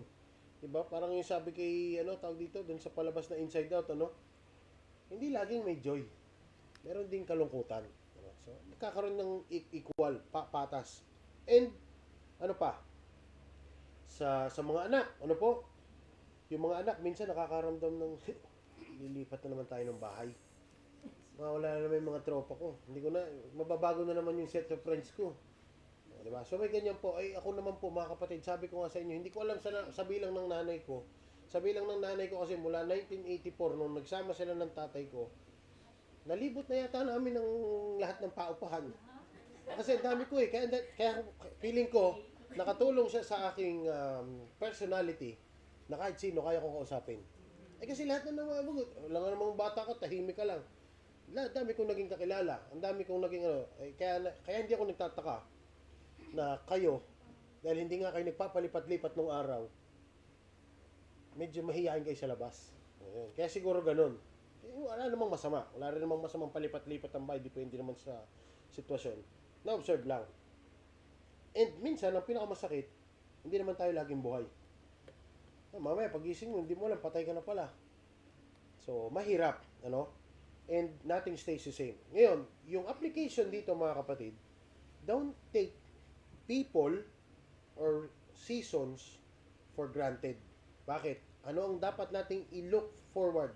Let's value the time and opportunities God gives us each day. So, dapat po nating gawin na sobrang valuable ng oras. So, sa lahat ng bagay, i-apply natin yung sinabi ni Brother Ronz kanina. Be good to others. Minsan lang tayo mabuhay sa mundo. Gawin mo na lahat. Kasama mo yung pamilya mo, kasama mo yung lola mo, kasama mo yung mga mahal mo sa buhay, sulitin mo na. Kasi nga sabi, di ba, ang buhay, hindi naman talaga, siguro, sa mga mayayaman, kailangan pataasan ng yaman. Pero para sa atin kasi, pasarapan ng buhay. Paano? Paano magiging pasarapan ng buhay? Pasiyahan ng buhay. Masaya ka. Kasi kapag masaya ka, kahit wala kang pera, at masaya ka eh. Pero kakamot ka pa rin. Teka, wala akong pera eh. Mas masaya pag may pera eh. So, gawin mo pa rin. Wala namang masama. Pero, nakukuha niyo po ba yung ibig sabihin? Na, kaya nating sumaya minsan kahit walang pera. Yung iba nga eh. Yung mga nakikita niyo sa mga simpleng videos na yung mga magtatay na nasa kalye lang. Tapos kumakain ng sabay-sabay, tapos nagtatawanan. Yung mayayaman, di na halos magsabay-sabay kumain eh. Hindi na masaya. So, isipin niyo po, isipin natin yun. Ang paalala sa atin dito, sa pagbabago ng ating mga personal na buhay, ay maging mabuti tayo, and let's make the most of it. Yung bawat oras na binibilang o tumatakbo sa atin, sulitin natin. Saan? Sa pagbabago. Kung dati kang malakas kang lumamon, bawas-bawasan mo. Delikado, para hindi ka atakihin. Gusto mo pang ma-enjoy yung pagtanda mo. Kung dati kang palaaway sa kaibigan, maging mapagkaibigan ka na. And kung ikaw naman ay tawag dito, mga katrabaho na sa tingin mo sinasalbahe ka, ay hayaan mo na. Yun nga ang paalaala sa atin kanina sa BS, everybody really changes talaga mga kapatid. Pangalawa, jump na po tayo. Meron pa po tayong isang oras eh. Change in our careers and studies. Bakit? Para makakonect lahat. Hindi lang mga may trabaho, pati yung mga estudyante. Sabi, jobs come and go. Companies close. Promotions happen. Or sometimes, we simply lose our job or our work. Tapos, sa mga estudyante, students experience constant shifts, graduation, new teachers, shifting schedules, changing goals. Yung success kasi daw mga kapatid is hindi permanent, Even failure is not permanent. So, example, halimbawa, sa mga student, one semester na lahat tayo, tawag dito, you're on honor roll, halimbawa. So, yung mga estudyante, sino ba mga honor dito? Honor student ka ba, Wise? Last year. Ano ba't ngayon? Wala na? Patay ko sa mami mo. Na may sa bagay, wala kasi permanent eh. Lusot ka. Ang galing ah. So, the next semester, you might be struggling in math. Grades change, Minsan, sabihin, kasi yung teacher ko, hindi dati ganyan kahigpit eh. Dati open notes. Ngayon, close eyes na. Open notes pa rin, pero close eyes. Laging sinasabi ng teacher namin yun nung high school eh. Okay guys, open notes. Yun, open notes. Pero close eyes ha. Sabi ko, paano yun? So, yan. Sa atin mga kapatid, sa mga estudyante, ang daming pagbabago. Kahit yung school nyo eh. Yung pasok nyo ng school nun, lalo na nag-pandemic, di ba na-adjust? Umatras. Parang ang naging simula ng pasukan yata, August. Well, bumalik naman siya. Pero ibig ko lang sabihin, may pagbabago, may changes. And minsan, hindi lang lagi siya na nakafix na ganyan. Hindi na bakasyon ng summer. Minsan yung napapalitan yung date ng bakasyon, minsan umiikli, minsan humahaba. So talagang walang permanent. Sa trabaho mga kapatid, ito talaga expect niya sa atin sa trabaho. Pagpasok mo, 6 months, bago. Bago yan, newbie. New hire. The next year, may bago na. Pwede ka na rin ma-promote. Trainer na siya, Tapos, suddenly, out of job. Mawawala ka na ng trabaho. Terminated ka na. Bakit? Dami kong ginawa eh. Kala ko okay pa eh. Ako may sakit din kasi ako na ganyan nung araw. Kaya sabi ko sa inyo, yung topic na to sa akin talaga muna eh. So, may mga ganyan po ako na tawag dito na hindi ko na siya masabing tendency kasi pag tendency hanggang ngayon eh. So, sana, huwag kasi nagagalit na si partner eh. So, mahirap na huwag nawawalan tayo ng trabaho kasi daming nako-compromise. But anyway, ang point natin dito is dapat meron din tayong pagbabago sa ating karir. Kung dati tayong pa-banjing-banjing, palawsi-lawsi, baguhin mo na. Isipin mo na kung ano yung tama. Pagdating sa pag-aaral, pagdating sa tawag dito, sa ating mga trabaho, ayusin mo na. Yung mga dati mong gawi, talikuran mo na. Di Brad, kasi sabi mo nga, nothing is permanent eh. Hindi. Kailangan mo magbago sa papaanong paraan. Kung yung dati mong gawi na mali, ay hindi na nag-work, baguhin mo. Gumawa ka ng panibago mong sistema na mag-work. Ganun din sa mga bata sa pag-aaral ngayon. Kung ang sistema nyo lang dati, lagi kayo nakaasa sa teacher, kung ano sasabihin, try nyo rin mag-advance study naman. Pwede naman yun eh. And mas makakakuha nga kayo ng, magiging advance kayo kapag nag-aaral kayo ng ahead of time. Mas inaaral mo na. So, magiging challenge sa inyo ng sanay ka ng laging ganun. Paangat ka ng paangat. Hindi kayong mediocre. Kasi nung araw, ganyan ang mentality ko eh. Sa graduation, namin, di ba may mga yearbook? Motto in life. Ayan. Pakagandahan ng motto ron eh. Time is gold. Talaga sa akin, hindi ko alam ba't hinayaan din ng principal or ng advisor namin na gano'n. Sa akin? Tawag dito, yung nakalagay sa akin eh. Ano ba ito? It is better to cheat than to repeat. Yan ang nakalagay sa akin. It is better to cheat than to repeat. Sabi ng mga nakita, sabi niya, sino nagdalaw nito? Ba't naka-imprint na to? Nag-print pala nun, kaklase ko lang din dahil siya, mga teacher student, gano'n din. Ito sa kanila, kakatawanan talaga. Tapos yung mukha ko ron, parang, yung hindi seryosong mukha. So, alam nila. So, parang naging joke time. Sabi ko, yun yung mga, pwede ko sabihin na siguro mga regret ko sa buhay. Sana noon pala, inahayos ko, Baka ngayon, hindi ko alam, baka doktor pala ako. Hindi mo alam. Doktor. O kaya chemist umaasa. So, yan po mga kapatid, ang application sa atin ito, work hard, study faithfully, but do not base your identity only on your career or achievements. Bakit? They can change overnight. Huwag natin i-focus dun yung ating goal. Lagi nyo isipin, hindi yan. Lahat ng bagay pwedeng mawala. Hindi porket may trabaho ka ngayon, okay, laki ng sahod namin gulat ka na lang, mamaya sabihin ng boss mo, sarado na yung kumpanya natin uwi ka na. Ang sakit kaya nun. Ang sakit nun. Yung tipong pagpasok ka, excited kang pumasok, formado ka pa, tapos pagkatapos mo sabi niyan, Jacob, balik ka sa cubicle, usap tayo.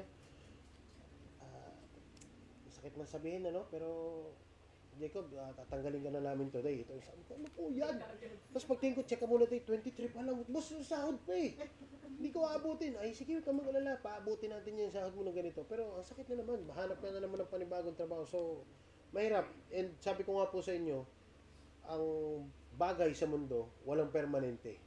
Kaya isipin nyo lagi tayong, hindi rin naman masamang gumawa ka ng contingency plans na kung tingin mong medyo alanganin yung kumpanya, eh mag-isip-isip ka rin. Meron kang, may fallback. Yan, parang gano'n.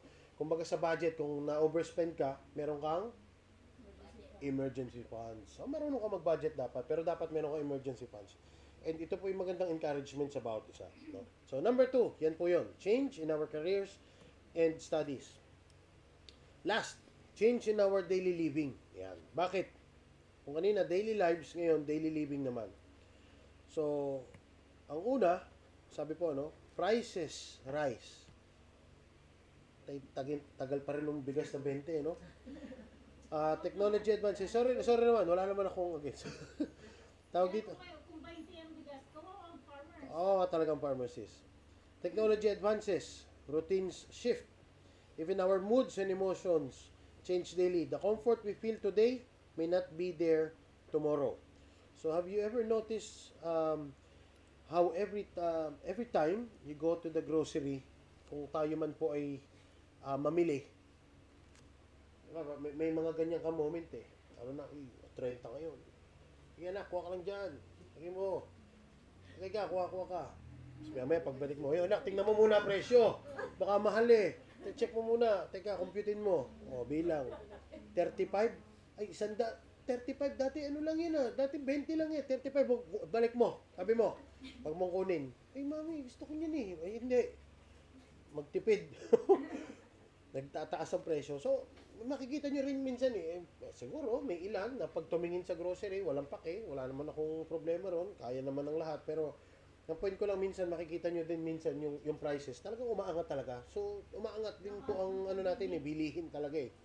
And, kung titingnan nyo, ang nagiging problema natin minsan dito ay na-overspend tayo. Diba? Kasi nga, hindi mo na siya tinitingnan. Hindi ka rin nagbabalansin ng ano mo eh. Tapos magugulat ka na lang, ba't sobra to? Tapos may magugulat ka, may makukompromise. Ay, wala akong bigas na nabili. Ayan. Kasi kakasobra. Ang dami kong nabili na juice, may energy drink, may mga unnecessary. Yan. Kaya, pag nasa grocery kayo, try nyo rin minsan kung ano yung mga dapat lang bilhin. Aray ko. Sapul eh. Kasi minsan, kahit wala naman sa budget, bili mo nga to, sarap eh. May mga ganun tayo minsan. Kung kaya mo, sige. Pero kung wag, nawala, edi try mo ring i-adjust. Bakit natin ito nasasabi? Kasi minsan mga kapatid, kahit sa ating mga moods and emotions, may mga bagay tayo na ngayon, good mood ka. Diba? Uy, ang saya, good vibes ah. Tapos mamaya, bad trip na. Wala talagang permanent mga kapatid. Yun lang po ang gusto nating idiin dito. Prices, nagbabago. Minsan, bumababa. Gasolina, tumataas. Minsan, bumababa. Minsan, may kurap. Minsan, wala. Diba? So, ang dami. Kung napapanood nyo nga yung ini-exploit ngayon ng government, diba? Sa flood control. Ayoko na lang din makisawsaw kasi wala talaga eh. Ganun talaga eh. Sabi nga, may isa nag-post, pinakita yung background music, may background music siya, tapos yung mga lumalabas, yung mga tao na naghahakot ng yung binabaha, puro malungkot, patungkol sa Tapos ang background music niya, nakalagay sa caption, ngayon lang nag-make sense sa akin, yung kanta ni Glock 9. Yung nakaupo. Try nyo pakinggan yung lyrics nun. Ba, mapapaisip ka ba? Nakaupo sa upuan, yung mga nandun doon sa luklukan. Pag nabasa nyo yung lyrics, yung pala pinatatamaan pala talaga nung awit na yun. Well, alam mo naman na siya. Pero parang ngayon, relate ka. Kasi yun pala talaga yung ibig sabihin nun. So, dito mga kapatid, ang application natin, instead of being shaken by daily ups and downs, kasi consider yan na, tawag dito, magiging problema sa buhay mo yun or struggle sa buhay mo yan eh. Ano sabi? We need an anchor that never changes.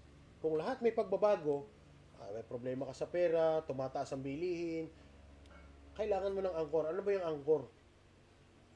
Sa bangka, ano ba yun sa bangka? Yun yung pinaka-angkla mo. Hanap ka ng tipong masasandalan mo, magpapastay sa'yo kung sino lang. Sino yun? Yun na yung ating Panginoon Diyos. Siya lang naman na masasandigan natin na hindi nagbago. Sabi ko nga sa inyo, wala siyang update eh. Hindi siya nag-update. Walang ganun sa kanya. And, isang paalaala din sa atin, to, siguro alam nyo, kung hindi, feeling ko alam ng karamihan ito. Itong ating example, wala na kasi ako chocolate, titrivia ko pa sa ano. Sino yan? Iyan. Kin. Yan. So, yung band na Kin ay, mga Briton yan, pero originally Irish pala yan sila. Meron silang isang kanta na nagtutugma dito sa ating topic ngayon. Everybody's changing. Yung kanta niya lang na yun. Sabi, even popular music captures this reality. For example, there's a song by Kin called Everybody's Changing. The title itself reflects what we see around us. People change, circumstances change, life moves on so quickly, sometimes leaving us feeling like we can't keep up. So the song expresses a truth we all experience. Nothing stays the same, and this echoes the saying, there is nothing permanent except change. So bakit? Ito kasing kanta na to, tawag dito, na-compose ito nung keyboardist nila. Hindi talaga yung vocalist na nag-compose, yung keyboardist nila. Ang name niya ay si Tim Rice Oxley. Tapos ang background yan, kaya naisulat yan, it was written out of period of frustration and uncertainty. Bakit? The band was stuck in their hometown of Battle, Sussex. Brit, dun sa lugar nila, feeling overlooked while friends were moving forward in their lives. Yung nakikita siguro nila, mga klasiko, successful na, tas tayo, banda pa rin tayo dito. Doon pala nila nakuha yung kanta na yun. Doon sila nag-came up doon sa kanta na yun. So, Rice Oxley described watching friends move away and get with their lives while we were back at square one. So, parang sila nandito lang. Banda lang din sila. Tapos, nakikita mo yung mga kaibigan mo, naglalago, pupunta yung, tawag dito, successful na, yung iba, attorney na, yung iba, doktor na, tas ikaw, ganyan pa rin. Hindi mo naman sinabing i-look down ang sarili mo, no? Hindi naman yun ang point natin. Pero parang nakikita mo, yung pinakikita ng kanta na ito sa atin ay, lahat nagbabago, no? And lahat may kakaya na magbago.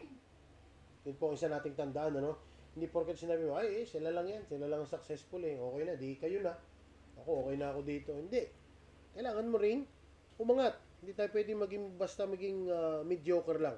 Kaya, ang reminder sa atin, so the world may sing everybody's changing, and it's true. But, our hope is not in the ever-changing world. It is in the never-changing Christ. While everything else is shifting around us, Jesus Christ remains the same. Ano yung paalala sa atin? Yesterday, today, and forever. Yan po ang ating title, or yan po ang ating topic today about Hebrews chapter 13 verse 8.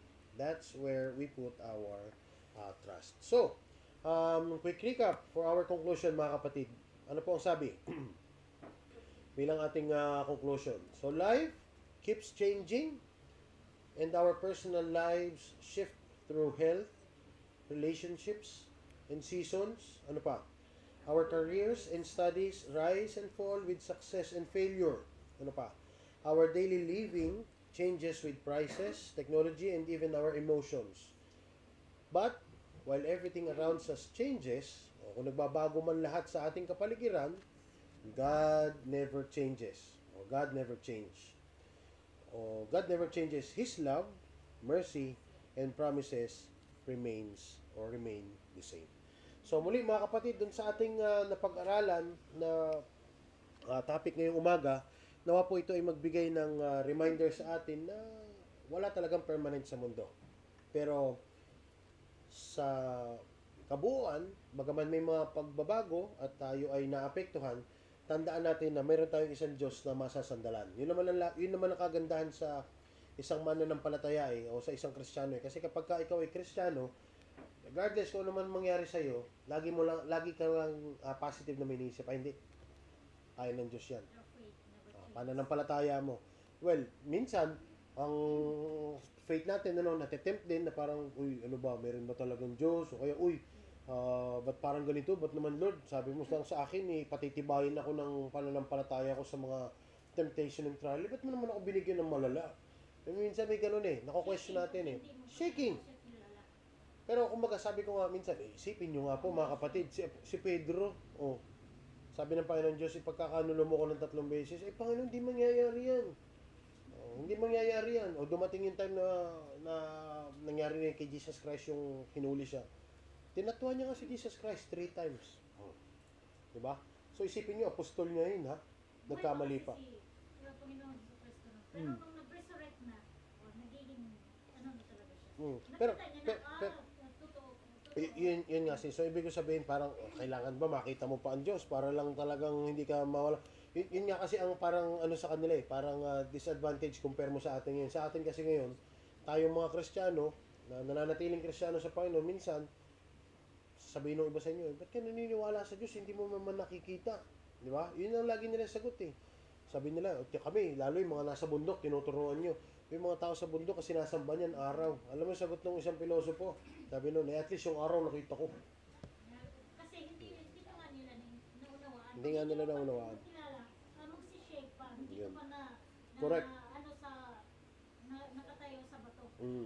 So, doon mga kapatid, yung reminder sa atin, tandaan natin, ang Panginoon Diyos ang magbibigay sa atin ng lakas ng loob at diyan tayo makakakuha ng lakas. Yan man ay sa mga relationship, sa season o sa kaganapan sa atin dito, mga tawag dito, mga pangyayari dito sa atin sa mundo o sa ating kinalalagyan, tawag dito, pagtaas ng presyo, technology, lahat na yan. At lalo na sa health, mga kapatid, mag-ingat po tayo. Kaya wag natin laging isipin na meron tayong laging tawag dito, may HMO naman, okay lang yan. O kaya, may Makati Life naman, libre naman, okay lang yan. Tsaka na, pag nandun ako, may Osmac naman, libre. Makamali mo, hindi ka na umabot sa Osmac. Sige ka. Inabot ka na, di ba? So, mahirap mga kapatid. So, muli po, maraming salamat sa inyo pong pakikinig at lawa po lahat ay napaalalahanan and nagkaroon po tayo ng reminder sa ating puso at isipan. And yung mga may chocolate, smile naman kayo. So, muli po, maraming salamat. So, bilang pagtatapos natin mga kapatid, bago po tayo dumako sa ating closing prayer, ilang reminders po sa September 6 nga, yung sa youth fellowship, nagaganapin sa MMC. Pwede na pala siya, sasama ko na siya. Feeling ko naman, pwede, kasi iba naman nagbabantay yata kay Ada, diba? So, sama ko silang dalawa, sama ko si Sean, si Caleb makasama, at saka si Jazz para kumpleto. Kasi kasama naman ako, para maka-experience sila ng mga lectures pagdating sa mga youth. And meeting ng mga leaders pagka po second Sunday of the month. Yan, sama po tayo, mag-join tayo sa kanila.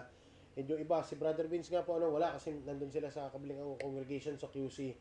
And si Brother JR ay nasa Antipolo, So, atin pong isama rin sa panalangin ng anak ni Brother JR kasi nag-apoy yata din sa lagnat last time, Tapos na-check up. Ano ba yung sabi niya sa atin, Yung parang pinaulit-ulit yung laboratory. Kasi nga, parang sobrang taas ng lagnat. So, isama natin sa panalangin. At si Sistoret pala, ang kanyang anak po ay na dengue. Dengue naman, Ruled out naman na dengue siya, So, isama po natin sa panalangin. Dengue nga talaga. So, sama po natin sa panalangin na makarecover na mas mabilis. And ngayon man daw po, gumaganda na yung CBC. Gumaganda na yung mga vital signs. So, sana yung sunod na result, umangat na para talagang totally, pataas na ng pataas yung kanya pong result. Para rin po makauwi na rin sila. Sama po natin sa ating closing prayer. So, muli, mga kapatid, yun lamang po ang ilang announcement. Kung meron pa po kayong karagdagan or meron kayong mga prayer request, lagi nyo pong ilagay dun sa ating GC para maisama po natin. Muli po, sa Diyos po ang papuri. Kanta po tayo ng isang awitin. Kantahin natin ito.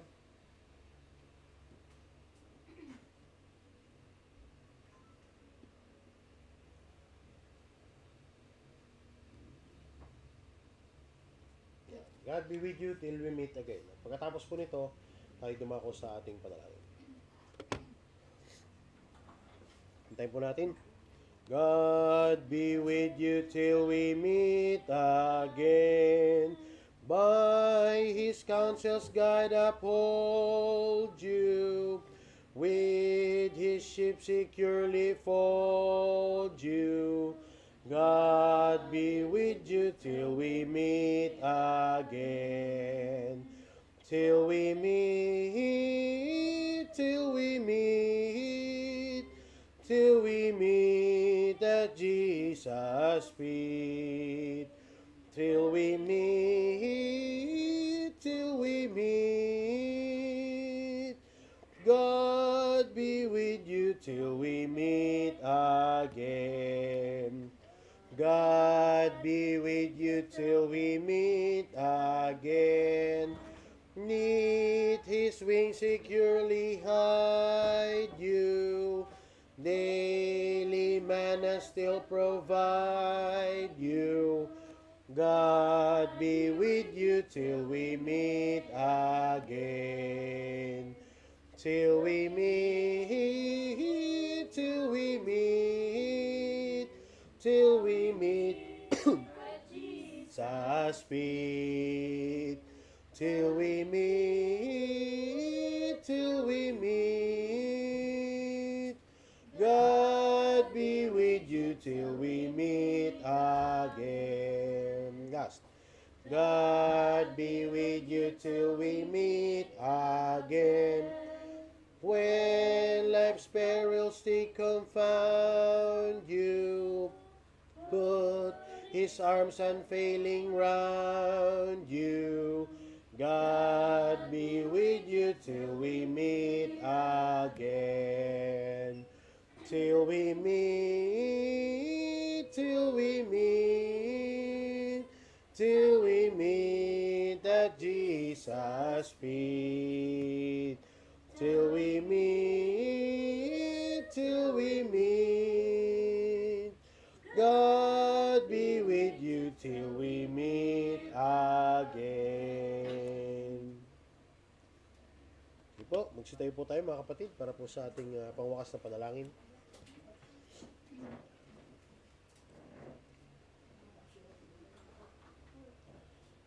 Ama po naming Diyos, banal at dakila na nasa langit, kami pong lahat ay lubos na nagpapasalamat sa nagdaang oras na kami po inyong ginabayan at pinatnubayan sa amin pong pagsamba sa inyo. Nawa po ang aming napag-aralan mula sa aming Bible study bilang isang maging mabuting mananampalataya, patuloy na gumawa ng mabuti sa lahat ng bagay. At gayon din po napag-aralan namin patungkol sa mga pagbabago o walang permanente sa mundong ito. Nawa po ang mga aral na ito magbigay ng malalim na kahulugan sa bawat isa sa amin, upang magamit namin ang mga ito para kami po ay makapagbahagi ng inyong salita, makapag-encourage sa aming mga kapatid, at makatulong sa pamamagitan ng pagbahagi ng salita ng iglesia dito sa Dako ng Guadalupe. Kamahiling po namin na sa aming pagsamantalang paghiwa-hiwalay, kayo po mag-ingat at magbuklod sa bawat isa, sa aming lahat na narito, at gayon din sa mga kapatid namin na nanonood o sumusubaybay sa aming social media platform. Hiling po namin na sila po inyong pagpalain, gabayan, at i-bless ang kanilang mga pamilya. At nawa po sa mga susunod na sanlinggo, sila po aming makapiling sa pagsamba sa inyo. Ama, humiling po kami ng kapatawaran sa aming mga nagawang kasalanan laban sa inyo. Kung kami po may mga pagkukulang, kung kami po may mga nasasabi, naiisip, nagagawa na hindi kaayon-ayon sa inyo pong harapan, kami po nawa o Diyos sa inyong mapatawad at mapaalalahanan na ma-overcome namin ang mga ito. Yun din o Diyos, sa aming mga trabaho, sinasama po namin sa inyo ito, na naway patuloy niyong pagpalain upang kami po yung maging kagamitan o instrumento sa gawain ng Panginoon dito sa Iglesia ng Guadalupe, at magamit namin ang aming mga trabaho para pangtustos sa aming mga pangailangan, para po sa aming mga financial na needs at sa mga bagay na aming pong pinagkakagastusan. Ganyan din o Diyos, amin pong idinudulog sa inyo sa panalangin ng aming kapatid na JR at 10 na kanyang pamilya at kanyang mga anak.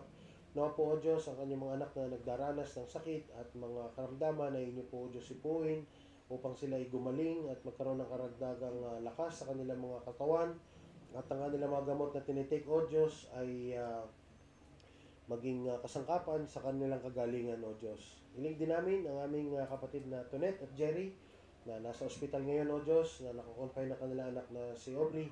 Hiling po namin na mapagaling nyo ang kanilang anak, ang aming pong pamangkin, na nawa po makapiling namin sila sa susunod na sanlinggo, at ang mga vital signs na meron ng aming pamangkin ay patuloy po na umangat at tumaas upang magkaroon na po ng lunas ang kanya pong kagalingan, O Diyos. Kami po ay naniniwala na papagaling niyo po ang aming pamangkin at anak nila Tonet na si Aubrey. Nawa po, Ama, ang inyo pong kagalingan na magbigay ng lakas sa mga karamdaman ng aming pong mga kapatid, ng aming pong mga mahal sa buhay na may mga sakit, at patuloy niyo pong hipuin ang puso ng bawat isa upang patuloy na sumunod sa inyo.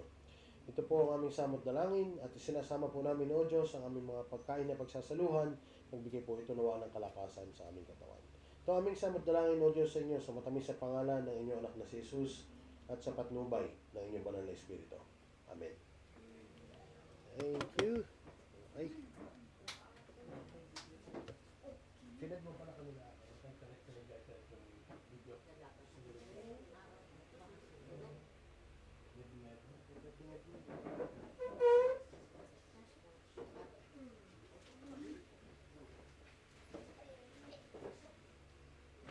Kain muna tayo, sis. Tita, ayusin natin. Sir, alisin muna natin ito mga chairs. Ay, teka, naka-video pa pala.